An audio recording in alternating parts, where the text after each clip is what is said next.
finished, we're going to be having an amazing dessert prepared for you from the Cafe Muscat, so please don't go anywhere.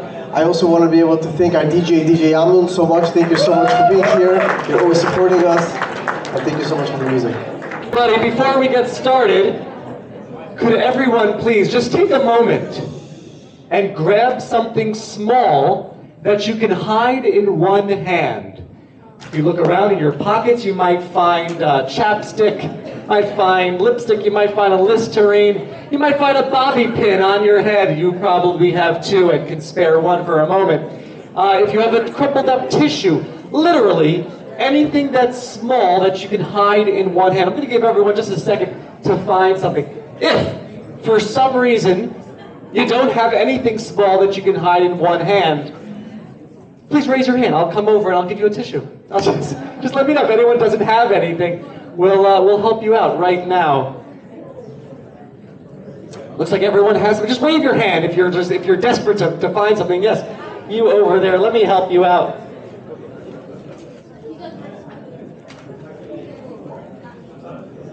Here you go. Who raised their hand over there?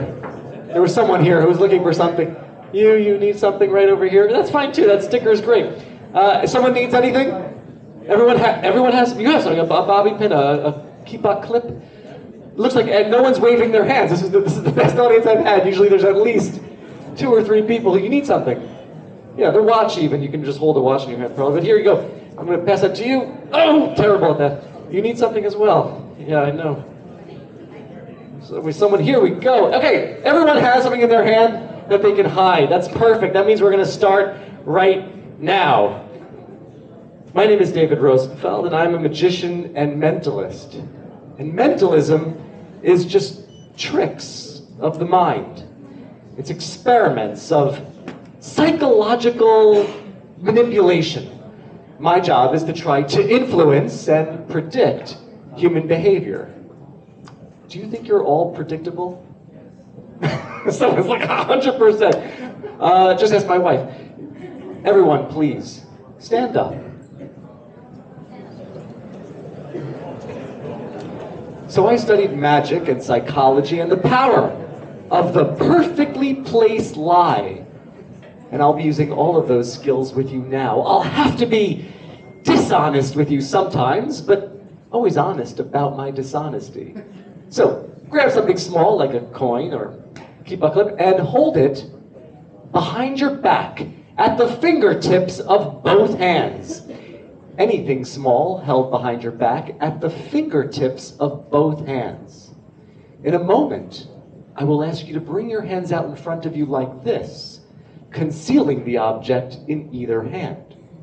Well, not yet, but I applaud your enthusiasm over there. Don't decide which hand you're going to put the object into yet, because I will attempt to influence this decision for you.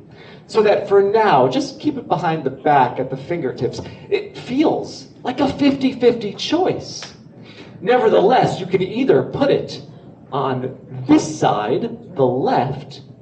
Yes, that is not my left, that is your left, or the other side. It's completely up to you.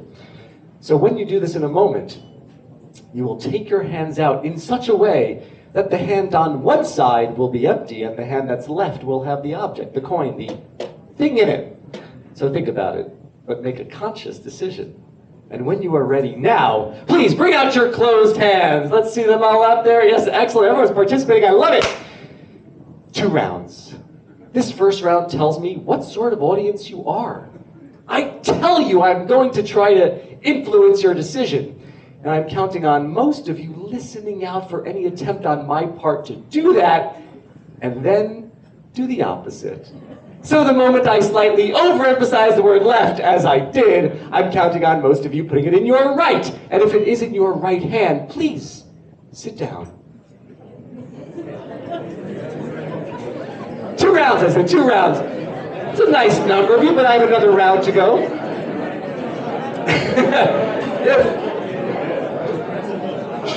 If you are still holding the object,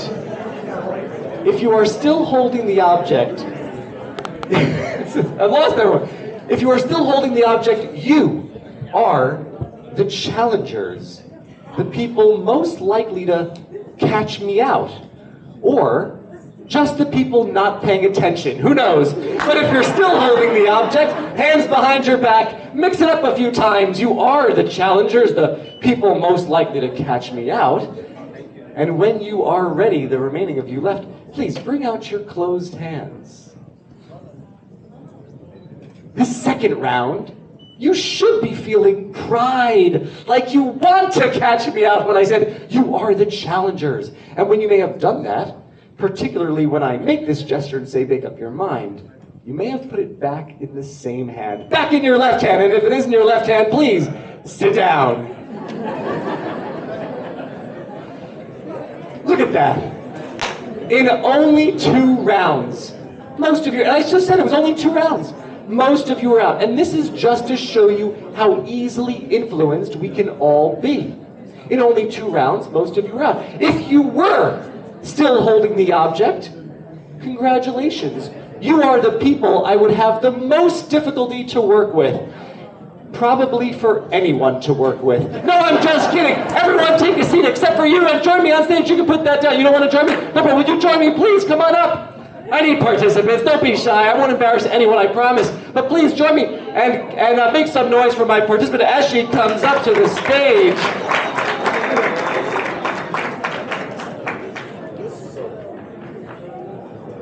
And you can drop whatever was in your hand just as you come on up.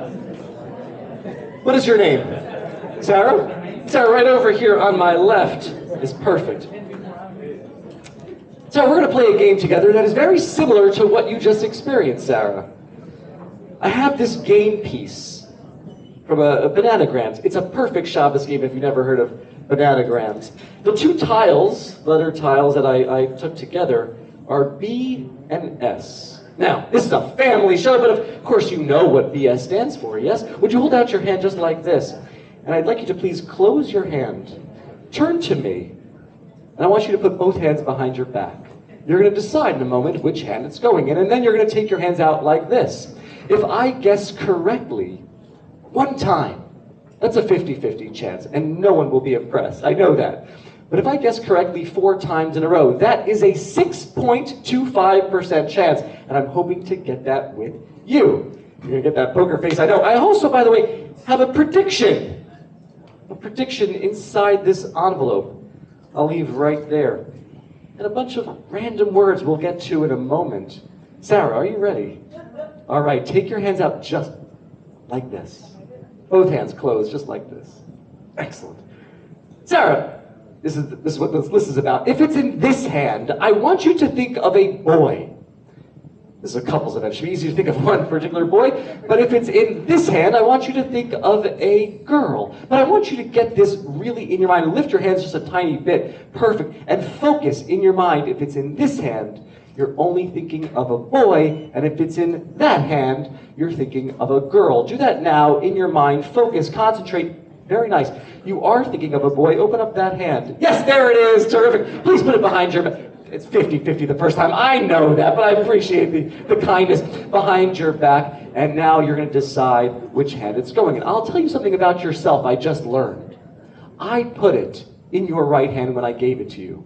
You then switched it.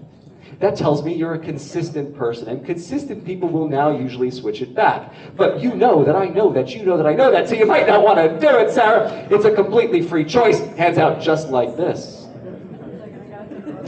She's not taking any chances. And separate your hands just a tiny bit, just like this. Excellent. Sarah, this time, we have these words right here. If it's in this hand, I want you to think of a red shirt, but really visualize a red shirt, only if it's in this hand.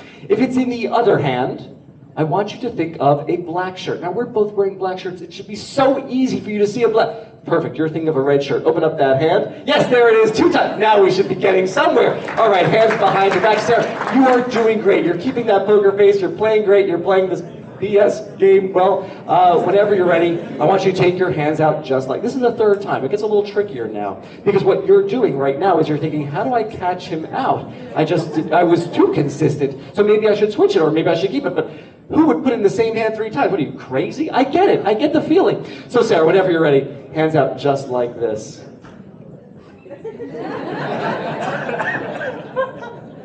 Terrific.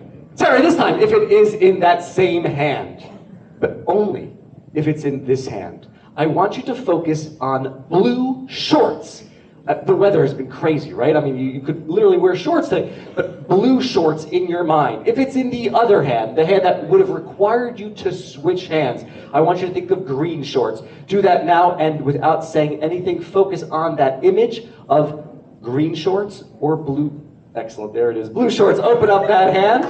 Let me see, just show it. Okay, perfect. Yeah, you're not being polite. All right, hands behind your back, Sarah. Now, Sarah, I can tell you this. When I do this with a gentleman, at this point, they always put it in their back pocket, inevitably. And half of you are thinking of, I wish I were up there and put it in my back pocket. But Sarah, you're not gonna do that. You're gonna play fair, and if you don't have a back pocket, it's even better. But Sarah, before you decide which hand to put it in, since this is the 6.25% chance one, this is when they're all gonna clap for you in a moment, I want you to listen to these words carefully. I want you to put it in the hand that just feels right, and the hand that's left will be empty. I'm kidding, Sarah, that's just a joke. Whatever, you're ready, hands out, it's a free choice. Hands out just like this. Sarah's gonna be switching hands like 17 times before she decides. It's as random as it can be, isn't it? It just seems completely random. Like you're trying to catch me out, but it's a strange feeling you're experiencing. All right, hands out, Sarah, right now, let's do it. Perfect. This time, if it is in this hand, which would mean that you kept it in the same hand 4 times, but only if it's in this hand, I want you to think of a bicycle. If it's in this hand, the hand that means you switched it, I want you to think of a skateboard and really visualize it. You can see that skateboard going, or you can see that bicycle turning, whatever it is, but only if it's in this hand are you thinking of a skateboard. Open up that hand. There it is, 4 times in a row. Would you hold this for everyone to see just for a second? Because you, Sarah, ended up thinking of a boy with a red shirt, blue shorts, and a skateboard. And it was a completely free choice of which hand to put it in. But I said I had a prediction inside this envelope. Inside this envelope is nothing else except for a boy with a red